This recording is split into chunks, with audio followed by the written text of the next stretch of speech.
안에서 좋은 일이 있습니다.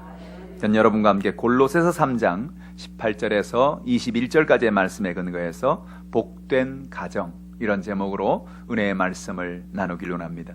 하나님은 이 세상에서 최초의 기관으로 가정을 세우셨습니다. 어떤 단체나 어떤 기관은 두 사람 이상 모여서 그런 단체를 구성하게 되는데, 오늘 하나님이 최초로 만든 단체가 바로 이 가정이라고 하는 것입니다.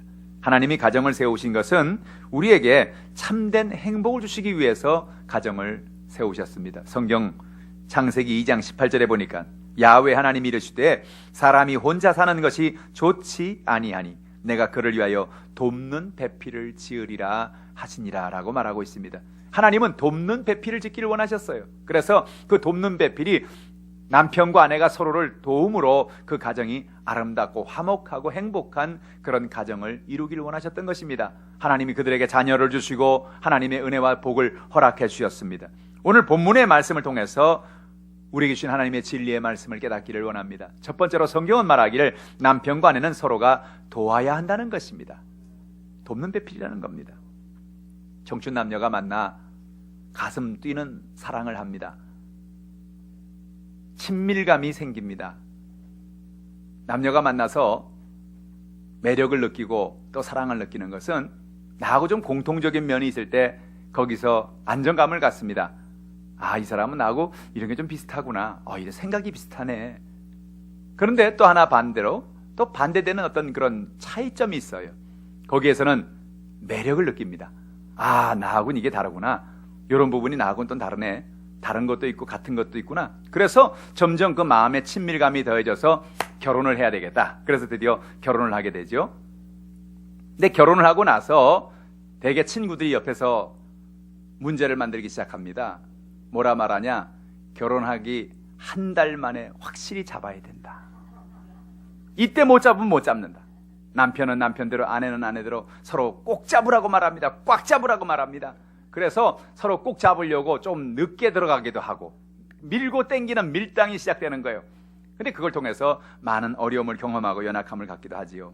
오늘 성경에 오늘 주님은 우리에게 뭘 말합니까? 오늘 18절 19절에 보니까 같이 한번 읽어볼까요? 아내들아 남편에게 복종하라. 이는 주 안에서 마땅하니라. 남편들 아내를 사랑하며 괴롭게 하지 말라라고 말하는 것입니다. 아내들에게 먼저 성경은 말합니다. 아내들이여 남편에게 복종하라. 그럼 옆에 있는 남편이 아내여 툭 칩니다. 잘 들어. 목사님이 복종하라잖아. 성경이 그렇다고 그러잖아. 할렐루야. 좋아하긴 좀 일러요. 나중에 또 얘기가 또 나옵니다. 여러분, 왜 하나님께서 아내들에게 남편에게 복종하라고 말하냐면, 남편들이 나가서 사회에서 나가서 삶을 잘 살아가려면 아내가 뒤에서 그를 뒷받침해주고 머리로 세워주지 않으면 남편은 바깥에 나가서 길을 펼 수가 없는 거예요. 아내가 집안에서 구박하고 남편을 못 살게 굴고 그러면 남편은 나가서 어깨를 펴지 못해요. 기가 죽어서 살아가는 거예요. 그 어떻게 하느냐? 아내가 일은 뭐냐? 집안에 남편이 들어오면 남편을 잘 섬겨줘야 돼요. 순종해줘야 돼요. 복종해줘야 돼요. 그러면 남편이 힘을 얻어서 나가서 사업을 하고 직장 생활을 하고 사회생활을 하는 것입니다. 이는 주 안에서 마땅하다 그랬어요. 그러나 또 남편들에게 뭐라 말합니까? 남편들아 아내를 사랑하며 괴롭게 하지 말라 그랬어요. 이제 나한테 순종해야 되니까 내가 하라는 거 다 해줘. 응? 지금부터 뭐 물 떠오는 것부터 시작해가지고 하여간 모든 걸 나를 다 해주시오. 근데 성경도 뭐라고요? 괴롭히지 말래요. 남편이 아내에게 괴롭히지 말래요. 같은 동일 본문인 에베소에 뭐라 말하냐면 남편들이여 아내를 위하여 그리스도가 교회를 위하여 자기의 목숨을 바친 것 같이 목숨 바쳐 사랑하라 그랬어요. 그러니까 여러분, 그냥 순종은 좀 쉬워요. 그냥 순종하면 돼요. 근데 남편은 뭐라고요? 목숨 바쳐 사랑하라는 거예요. 목숨 바쳐 헌신하라는 거예요. 오늘 이와 같은 은혜가 있기를 주님의 이름으로 축복합니다. 근데 이렇게 하나님 은혜 가운데 시작된 가정에 문제가 생기기 시작합니다. 문제가 왜 생깁니까? 그 마음속에 있는 이기심 때문에 생기기 시작하는 겁니다. 서로가 처음에는 결혼을 하고 친밀감을 가지고 잘 나갑니다. 서로가 차이점을 통해서 매력을 느낀다 그랬죠? 그런데 그 차이점을 느꼈던 매력이 점점 시간이 지나가면 그게 이제 괴로움이 되기 시작하는 거예요. 왜? 나하고 다르니까. 처음에는 그게 다른 게 매력이었는데 점점 시간이 지나고 그것이 나에게 어려움을 주는 거예요. 그래서 뭐라고 말하면 그때부터 잔소리가 시작되는 거예요. 이것도 고치시오. 저것도 고치시오. 이렇게 하시오. 저렇게 하시오. 그게 문제가 되기 시작하는 거예요. 삶의 어려움을 가지고 오기 시작하는 거예요. 오늘 우리의 삶 속에 우리가 알아야 될 게 뭐냐? 우리의 이기적인 마음을 십자가에 못 박는 여러분 되기를 주님의 이름으로 축복합니다. 이기적인 마음이 죽어야 한다는 것입니다. 고린도전서 13장 4절 5절 말씀 우리 같이 읽어보죠. 사랑은 오래 참고 사랑은 온유하며 시기하지 않으며 사랑은 물에 행하지 아니하며 유익을 구하지 아니하며 성내지 아니하며 악한 것을 생각하지 아니하며. 사랑이란 뭐냐? 사랑이란 오래 참는 것이다. 사랑이란 무엇이냐? 온유하며 시기하지 않는 거다. 잘 될 때 축복해주고 축하하는 것입니다. 내가 어떤 좋은 것이 있어도 서로 막 내가 이게 이렇게 좋아 내가 나 혼자 이거 가지고 있어 자랑하지 않고 교만하지 않고 무례히 행하지 않고 자기 유익을 구하지 아니하고 성내지 아니하며 악한 것을 생각지 않는다. 다른 말로 말하면 나의 이기적인 내 중심의 삶을 십자가에 못 박는 것, 그것이 여러분 사랑이라는 거예요. 오늘 요한복음 12장 24절 같이 읽어보죠. 내가 진실로 너에게 이르노니 하늘에 밀이 땅에 떨어져 죽지 아니하면 하늘 그대로 있고 죽으면 많은 열매를 맺느니라. 예수님께서 이 땅에 오셔서 십자가의 죽으심으로 많은 구원의 열매를 맺을 것을 말씀하시는 것입니다. 그러나 이것이 또한 우리에게는 어떤 일을 말씀하시느냐? 우리가 그리스도 안에서 가정에서 남편과 아내가 서로의 이기적인 마음을 줍고 서로를 사랑으로 섬길 때에 그 가정에 하나님의 행복이 다가온다는 것입니다. 열매를 맺는다는 거예요. 서로 좋은 관계를 유지하기 위해서 서로가 십자가를 지라는 것입니다. 누가복음 14장 27절 28절 같이 읽어보죠. 누구든지 자기 십자가를 지고 나를 따르지 않는 자도 능히 내 제자가 되지 못하리라. 너희 중에 누가 망대를 세우고자 할진대 자기의 가진 것이 준공하기까지에 족할는지 먼저 앉아 그 비용을 계산하지 아니하겠느냐. 누가 지금 집을 지으려고 합니다. 누가 지금 탑을 쌓으려고 합니다. 그런데 그 탑을 쌓기 전에 집을 짓기 전에 계산하죠. 땅값은 얼마고 시멘트는 몇 푸대가 들어가고 뭐 내장재는 뭘 써야 되고 그러려면 금액이 뭐가 필요하고 어떻게 융자를 받고 그렇게 계산을 하고 하죠. 오늘 우리가 인생을 살아가면서 십자가를 진다는 건 뭐냐? 이런 계산을 한다는 거예요. 무슨 계산입니까? 내가 누군가를 위하여 어떻게 대가를 지불해 줄 것인가? 내가 어떤 헌신을 할 것인가? 여러분, 사랑은 바로 십자가를 지는 헌신이 필요하다는 것입니다. 서로를 섬기라는 거예요. 마가복음 10장 43절 44절 같이 읽어보죠. 너희 중에는 그렇지 않을지니 너희 중에 누구든지 크고자 하는 자는 너희를 섬기는 자가 되고 너희 중에 누구든지 으뜸이 되고자 하는 자는 모든 사람의 종이 되어야 하리라. 가정에서 행복한 가정, 축복받는 가정은 어떤 가정이냐? 서로가 섬기는 가정이에요. 내가 서로 섬김을 받으려면 그날부터 가정은 참 어려워지는 거예요. 나를 섬기시오. 나를 섬기시오. 그럼 섬김은 받을 사람은 있는데 섬길 사람은 없어요. 그러면 얼마나 힘들어지겠어요. 서로가 서로를 섬기는 돕는 배필이 되시기를 주님의 이름으로 축복합니다. 또한 부부는 서로가 하나 되기 위해 힘써야 합니다. 창세기 2장 24절 같이 읽어봅니다. 이러므로 남자가 부모를 떠나 그의 아내와 합하여 둘이 한 몸을 이룰지로다. 새롭게 결혼을 하는 부부들 가끔 제게 와서 주례를 서주십시오. 그렇게 얘기하는 형제자매들인데 저는 그때 늘 그런 얘기를 합니다. 지금은 너무너무 좋아가지고 결혼 날짜만 기다리고 있겠지만 결혼이란 뭐냐? 다이나마이트를 짊어지고 불 속에 뛰어드는 것이다. 그렇게 얘기를 해줍니다. 깜짝 놀랐다. 아이 목사님, 결혼을 하라는 겁니까? 말라는 겁니까? 결혼을 하라는 거다. 알고 결혼을 하라는 거다. 왜 그래요? 인생에 살아가면서 결혼에는 많은 위기가 있어요. 많은 어려움이 있어요. 그런데 그 어려움 속에서 가장 중요한 게 뭐냐? 하나님이 우리를 만나게 했다는 거예요. 이걸 잊어버리지 말아야 돼요. 서로가 하나가 되기 위해 힘쓰라는 거예요. 그럴 때로는 속상할 때도 있죠. 힘들 때도 있죠. 그럴 때 힘들 때 하나 되기 위해 힘써야 되는 거예요. 서로를 격려해주고 서로에게 용기를 주고 서로를 붙잡아주고 오늘 저 여러분이 이렇게 하나가 되는 가정 되기를 주님의 이름으로 축복합니다. 두 번째로, 부모는 자녀에게 순종할 것을 가르치는 가정이 되어야 하는 것입니다. 20절 말씀 같이 읽어보지요. 자녀들아, 모든 일에 부모에게 순종하라. 이는 주 안에서 기쁘게 하는 것이니라. 요즘은 우리가 자녀를 낳는 것 보면 하나나 둘을 낳습니다. 하나나 둘을 낳기 때문에 자녀가 참 귀하지요. 그래서 아이들이 웬만한 거 하나한 건 다 해주고 싶고, 그래 내가 옛날에 못했으니 넌 좀 하고 살아라. 그래서 애들에겐 다 해주고 싶고, 그런 마음이 많은 부모의 마음에 있는 게 사실입니다. 그런데 아이들에게 뭐든지 좋은 게 다 좋은 건 아니에요.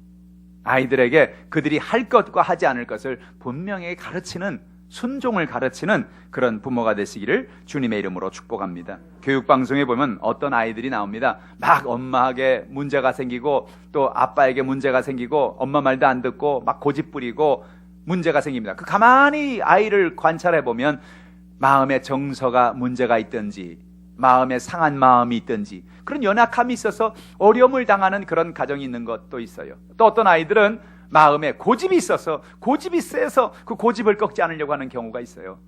근데 여러분, 어렸을 때 우리가 아이들의 고집을 꺾어주는 게 참 중요한 거예요. 내 뜻대로 내 마음대로 인생을 살지 못하는 것을 우리는 알게 되죠. 사회 나가서 사람들을 만나면서 내 고집, 내 생각을 가지고 살다가 그것 때문에 부딪혀서 큰 어려움을 당하는 게 많거든요. 성경에도 하나님께서 하나님의 사람들을 불러서 그들을 사용하시기 전에 먼저 뭐냐? 고집을 꺾는 작업을 하십니다. 아브라함을 75세에 불러서 하나님은 25년 동안 그를 훈련시키십니다. 그게 뭐냐? 고집을 꺾는 거예요.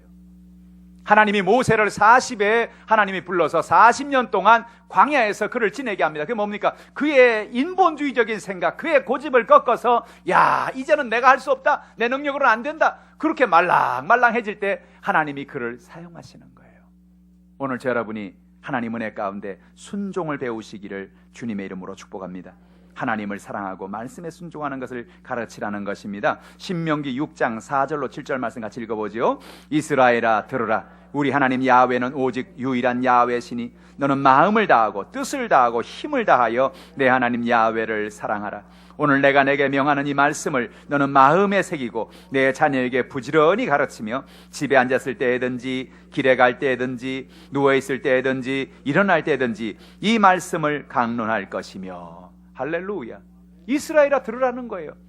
오늘 우리가 깨달을 게 뭐냐? 하나님을 사랑하는 법을 가르치라는 것입니다. 여러분, 자녀들에게 재산을 주고 유산을 주는 건 한계가 있어요. 돈을 주면 아이들이 그 돈을 가지고 잘 먹고 잘 살겠지, 그럴 수도 있고 그렇지 않을 수도 있어요. 재산이 오래 못 갑니다.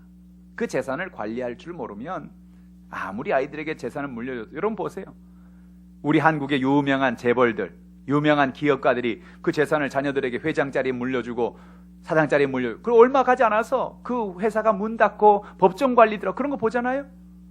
준비가 안 돼 있는 거예요. 중요한 게 뭡니까? 자녀들에게 그 재산을 주시는 하나님을 알게 하는 게 필요한 겁니다. 하나님을 사랑하는 것을 가르치라는 겁니다. 하나님을 예배하는 사람으로 만들어주라는 겁니다. 하나님의 은혜를 바라보라는 겁니다.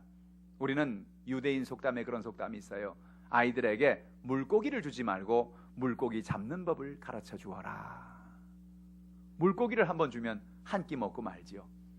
그런데 물고기 잡는 법을 가르쳐 주면 나가서 강에서 바다에 가서 계속 물고기를 잡아 일평생 먹고 살 수가 있지 않겠습니까? 오늘 저 여러분에게 하나님을 사랑하는 법을 알게 해주기를 주님의 이름으로 축복합니다. 하나님 말씀에 순종하는 것을 가르치라는 겁니다. 신명기 28장 1절로 2절 말씀 같이 읽어봅니다. 내가 내 하나님 야훼의 말씀을 삼가 듣고 내가 오늘 내게 명령하는 그의 모든 명령을 지켜 행하면 내 하나님 야훼께서 너를 세계 모든 민족 위에 뛰어나게 하실 것이라. 내가 내 하나님 야훼의 말씀을 청종하면 이 모든 복이 내게 임하며 내게 이르리니. 여러분, 법을 따라 산다는 것은 때로는 좀 갑갑하게 느껴지기도 합니다. 하나님 말씀을 따라 살고 하나님 법을 따라 살아 그러면 힘들기도 해요. 그러나 여러분, 법은 여러분을 자유케 하는 것입니다. 법은 여러분을 보호하는 거예요. 우리가 법을 지켜야 돼요. 교통법을 지킵니다. 한 차선에서 삐뚤삐뚤하지 말고 제대로 가시오. 여러분, 요즘에 길거리 가다 보면은 저 100번 도로를 제가 자주 타는데 이 100번 도로를 보면 위에 뭐라 졸지 마시오, 졸지 말고 쉬고 가시오, 그런 게 이렇게 써 있어요. 한 번 졸면 영원히 존다, 뭐 이런 것도 있고. 여러분, 우리가 인생을 살아가면서 우리의 삶 속에 이런 교통법을 지키는 것은 아유, 왜 저런 거 왜 맨날 떼어놓나? 그렇지만 사실은 큰 어려움이 있을 수 있어요. 제가 지난번에 한번 88 고속도로를 타고 있는데 하남에서 여의도 쪽으로 타고 갔는데 앞에 있는 차가 좀 이상해요. 왔다 갔다 해요. 왔다 갔다. 그러더니 왔다 갔다 조금 있더니 완전히 옆에 있는 그 중앙 벽을 왼쪽 벽으로 드드드득 하고 하는 거예요. 아이고, 큰일 날 뻔했어요. 졸았던 것 같아요. 갑자기 정신을 차리니 다시 레인으로 다시 들어와가지고 달려가는 걸 봤습니다. 여러분, 우리가 법을 지키는 것은, 법을 따라 살아가는 것은 때로는 우리를 힘들게 만들고 연약하게 하지만 그게 우리를 보호하는 거예요. 우리를 축복으로 인도하는 거예요. 오늘 성경에 뭐라 말합니까? 하나님 말씀을 지켜 살면 그 말씀을 통해서 내가 너를 세계 민족 위에 뛰어나게 할 것이며 너에게 이 복을 너에게 더하여 주리라.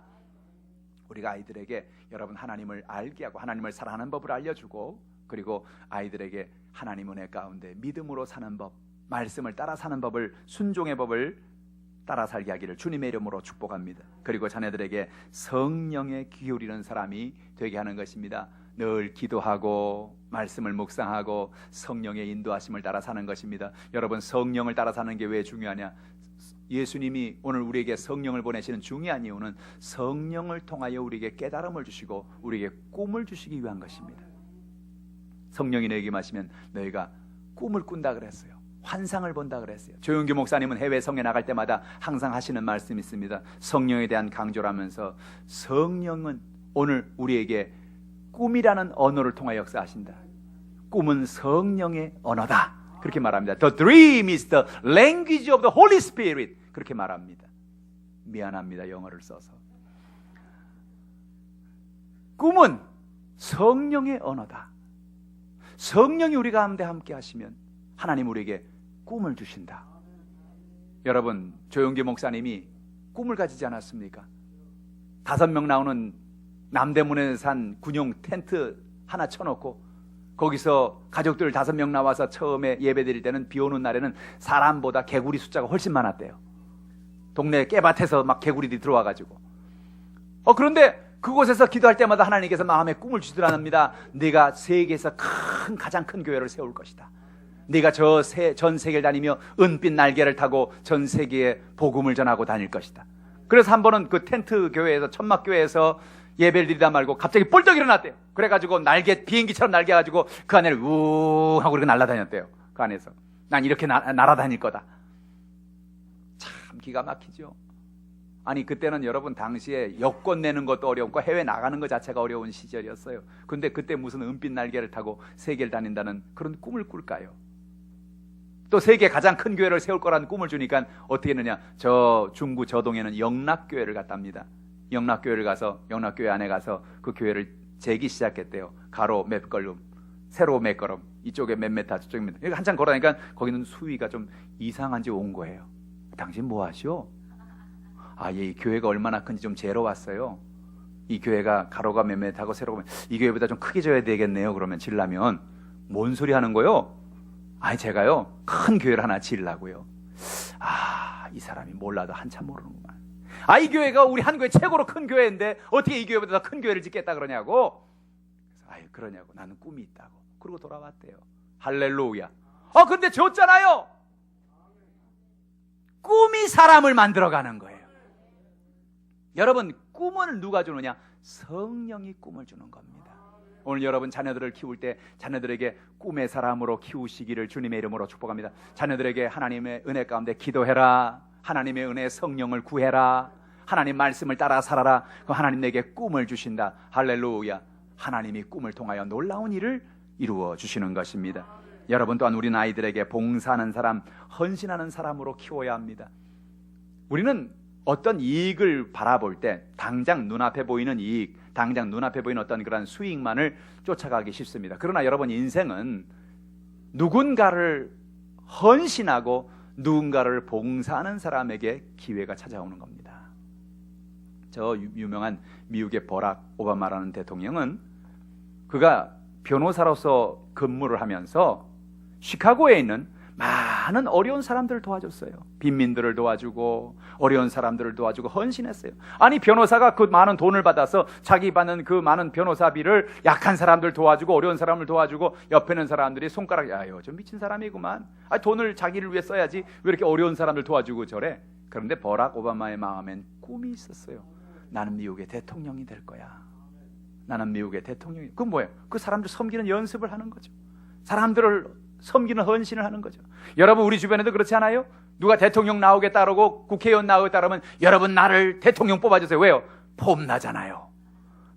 비행기도 타고 해외 정상들도 만나고 선물도 많이 받고 나를 뽑아주시오. 그런다고 누가 뽑아주겠어요? 버락 오바마가 이걸 알았어요. 섬기는 거예요. 헌신하는 거예요.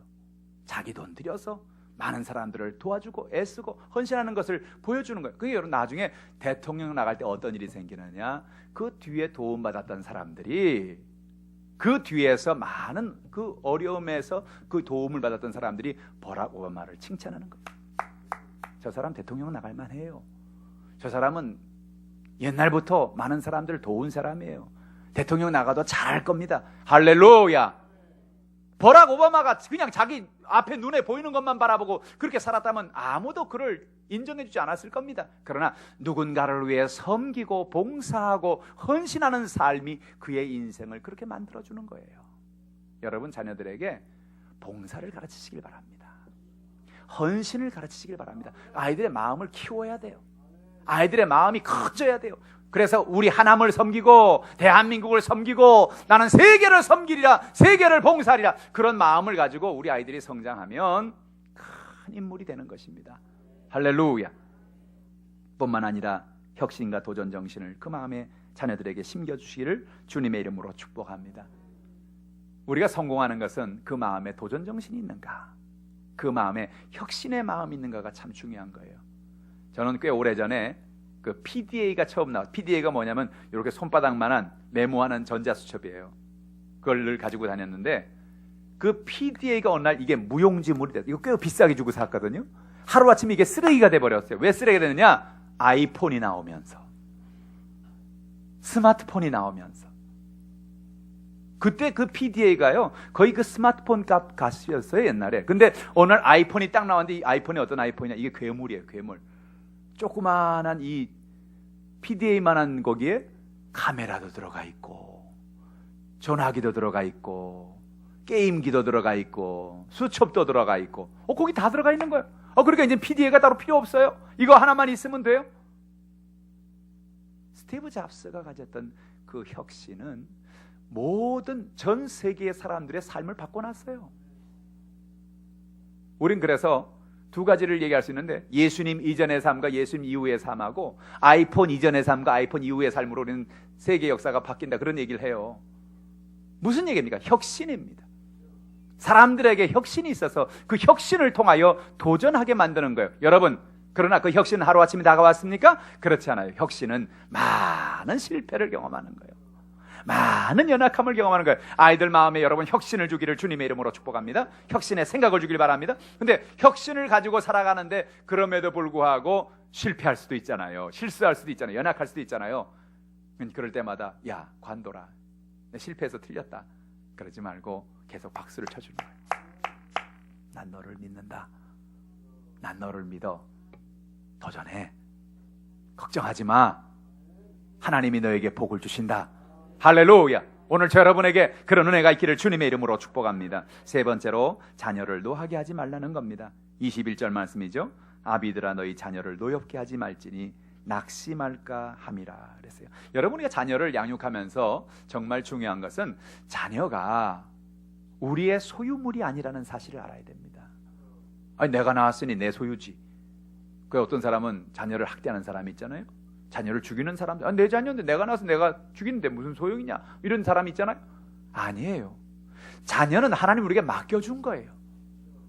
우리에게 잘 돌보라고, 그 자녀를 잘 돌보라고 하나님 우리에게 선물로 맡겨주신 거예요. 그러니까 그 자녀를 잘 돌봐야 될 의무가 우리에게 있습니다. 사랑으로 키워야 하는 것입니다. 자녀를 어떻게 하면 잘 키우느냐? 자녀들은 여러분 옷 좋은 거 사주고 장난감 좋은 거 사주고 뭐 맛있는 거 사주고 그러면 행복해지느냐? 그보다 더 중요한 게 있어요. 먹고 마시고 쓰는 거 더 중요한 게 뭐냐면 그들 마음에 사랑의 마음을 넣어줘야 되는 거예요. 나는 사랑받고 있구나. 그런데 이게 문제입니다. 많은 경우에 우리 부모들이 정말로 참 사랑을 받은 경험이 그렇게 많지 않아요. 부모에게서 많은 혼나기도 하고 때로는 어려움을 당하기도 하고 주변의 이웃 사람들에게 삶의 연약함 속에 인생의 삶에 많은 문제를 가지고 있거든요. 그러니까 우리 마음속에 자녀를 사랑하는 건 어느 부모나 다 똑같아요. 자녀를 사랑하지 않는 부모가 어디 있겠어요. 그런데 그 자녀를 사랑하는 표현이 어떤 사람은 정말로 자녀에게 사랑의 표현으로 잘 나오는가 하면 어떤 방법은 또 반대로 나오는 경우도 있어요. 그래서 아이들이 부모가 나를 사랑하지 않는구나, 부모가 나에게 관심이 없구나, 그런 생각을 하고 살 때가 종종 있는 것입니다.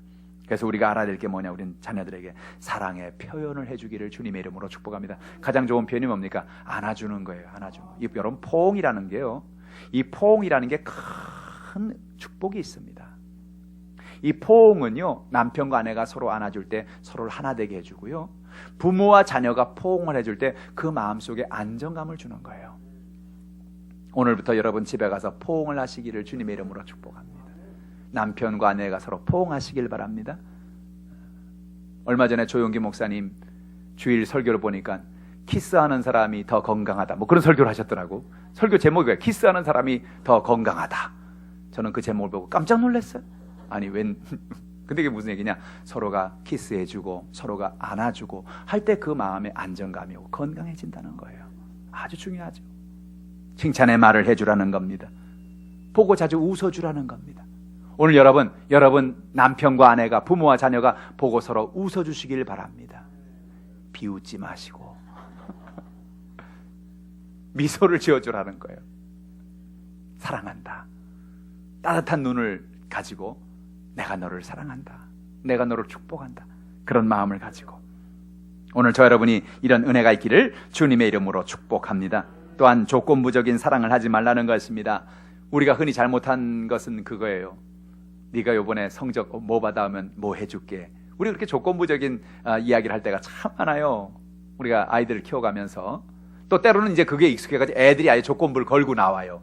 엄마 요번에 내가 수학 몇 점 맞을게, 요번에 내가 영어 몇 점 맞을게, 뭐 사줄래. 묵되게 그런 조건부적인 것이 나오는데, 이게 문제가 뭡니까? 이 조건부적인 사랑은요, 우리 마음속에 만약에 내가 잘하지 못하면 또 사랑을 받지 못할 수도 있다라는 그런 불안을 넣어주는 거예요. 이게 조건부적인 사랑은 좋은 것이 아닌 것입니다. 또한 우리는 완벽을 요구하는 그런 사랑을 하지 않기를 주님의 이름으로 축복합니다. 어떤 아버지가 아들이 하도 공부를 안 하니까 이런 얘기를 했어요. 얘야, 공부 좀 해라. 미국의 유명한 조지 워싱턴 알지? 네 나이에 학교에서 1등을 했댄다. 그러니까 아들이 그랬대요. 아빠, 맞아요. 조지 워싱턴은요, 아빠 나이에 대통령이 됐대요. 참 기가 막혀. 말을 안 할 건데. 여러분, 우리가 자녀들에게 1등 해라, 1등 해라, 100점 맞아라, 100점 맞아라 말하지만 자녀들마다 다 개인적인 능력의 차이가 있거든요. 너 형 좀 봐라. 야, 형 저렇게 공부 열심히 해가지고 저렇게 좋은 대학 다니네. 너는 뭐냐?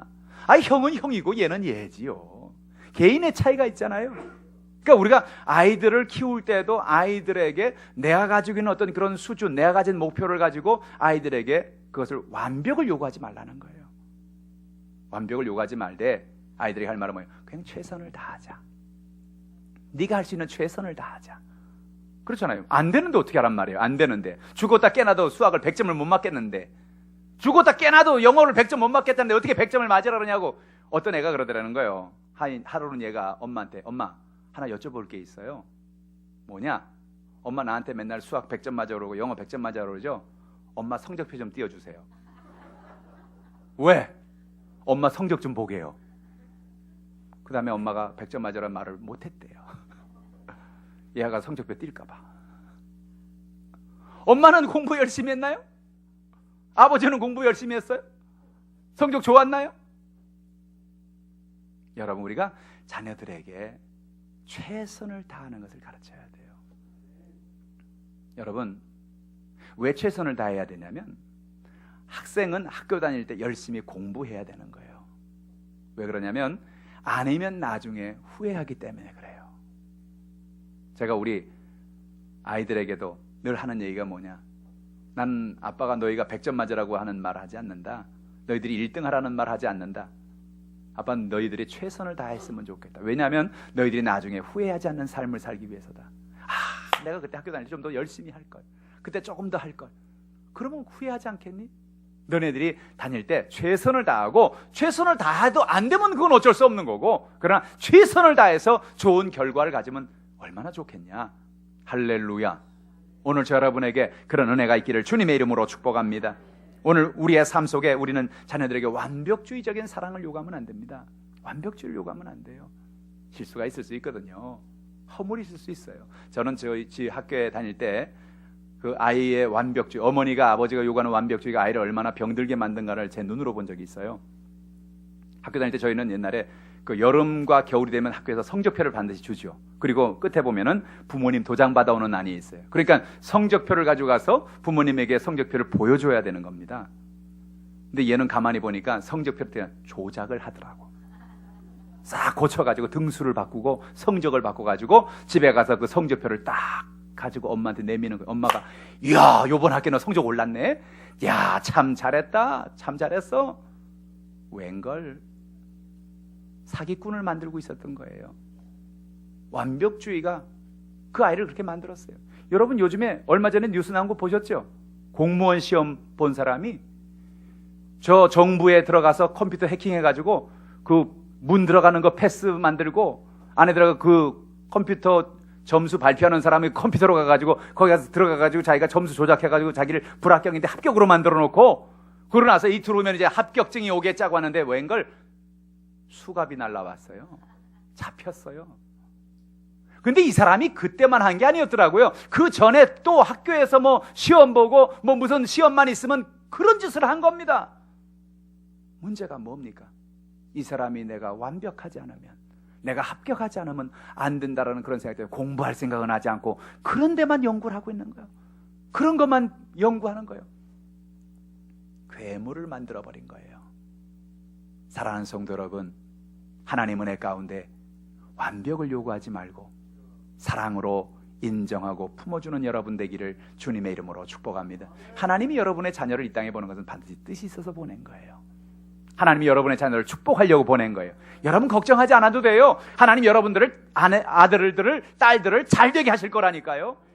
여러분이 아이들을 위해서 기도해주고 아이들을 사랑해주고 그 아이들에게 관심을 가져주고 그들을 품어주면 하나님이 그들에게 복을 주실 것입니다. 하늘의 문을 열어주실 것입니다. 그 은혜를 바라보고 믿음으로 살아가는 여러분 되기를 주님의 이름으로 축복합니다. 남편과 아내는 서로가 돕는 배필이라는 사실을 잊어버리지 마십시오. 서로가 누가 누구를 군림하라고 하나님이 만드신 게 아니에요. 서로를 도우시길 바랍니다. 자녀들에게 하나님을 사랑하고 하나님 은혜 가운데 순종하는 것을 가르쳐 주시기를 주님의 이름으로 축복합니다. 자녀를 노하게 하지 말고 자녀들을 사랑으로 품어주고 하나님 은혜 가운데 살아가는 저 여러분 다 되시기를 주님의 이름으로 축복합니다. 기도하겠습니다. 오늘 기도할 때 우리가 주 앞에 회개합시다. 하나님 아버지 가정에서 남편과 아내 가운데 나는 돕는 배필이었습니까? 나는 정말로 남편과 아내를 서로 사랑하고 인정해주고 품어주는 그런 사람이었습니까? 아니면 내가 이기적인 마음을 가지고 살았습니까? 내 생각만 주장했습니까? 하나님 우리의 죄를 용서하여 주시옵소서. 우리 자녀들 하나님 사랑으로 키웠습니까? 그 아이들에게 하나님 말씀을 순종하는 것을 가르쳤습니까? 하나님 은혜로 믿음으로 살아가는 우리가 되게 해달라고, 하나님이 우리에게 성령의 기름을 부어주시라고 오늘 성찬을 준비하면서 회개하면서 주님 앞에 나가십시다. 할렐루야. 살아계시고 영화로우신 아버지 하나님, 하나님의 놀라우신 은혜와 사랑을 감사합니다.